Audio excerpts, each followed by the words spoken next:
Hello everyone!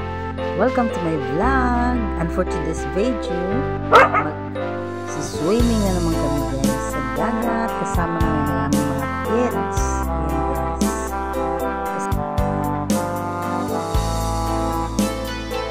Hey, go!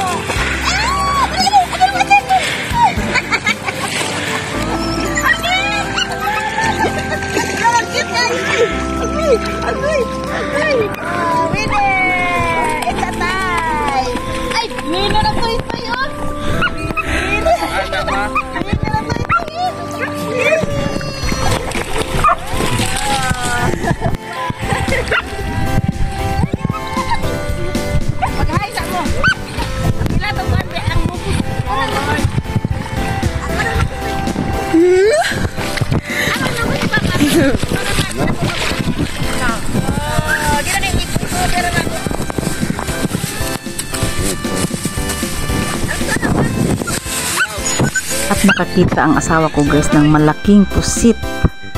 Nakita niya kasing may lumalangoy kaya sinundan niya. So yung pusit pala may hinahabol siyang isda. Gusto sigurong kainin ang isda papunta dito sa mababaw na portion ng dagat. Kaya yun, sapol siya.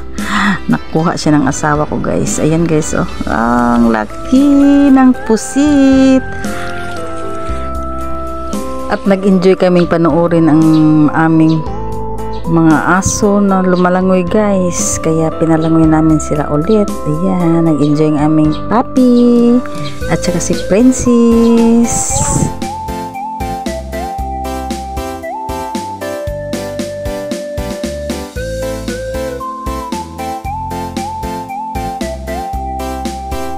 At yan ang pusit na nakuha ng asawa ko guys. Di ba malaki siya?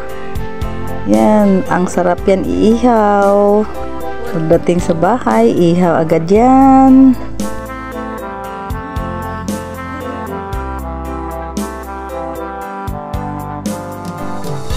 At Sunday na naman ngayon guys. At swimming na naman. Pero ganito ang nadatna namin sa dagat guys. Ang lalaki ng mga alon. Naku, paano kami makaligo niyan? Kaya minabuti na lang namin kumain kasi syempre magbaon. Sa tabing dagat na kami nag-almusal. Ayan, nag-coffee. Ayan. So grabe ang lalaki ng mga alon guys. Tinatry kong maligo dyan. Pumunta dyan pero ang sakit pa naman